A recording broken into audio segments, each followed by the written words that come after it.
जय हिंद दोस्तों। अभी एंटर हो गए अपन एकदम डेंजर एरिया में। इधर से कोई भी घप्प करके सामने आ जाता है,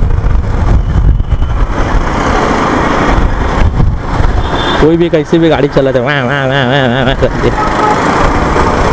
A few moments later. अरे क्या रे बाबा, कान फोड़ू का तुझे? गजब बेइज्जती है। के मैं बोला ना, पहले ही बोला था भाई, एकदम डेंजर रोड पे आए ले, कोई भी कैसे घप करके आ जाता है।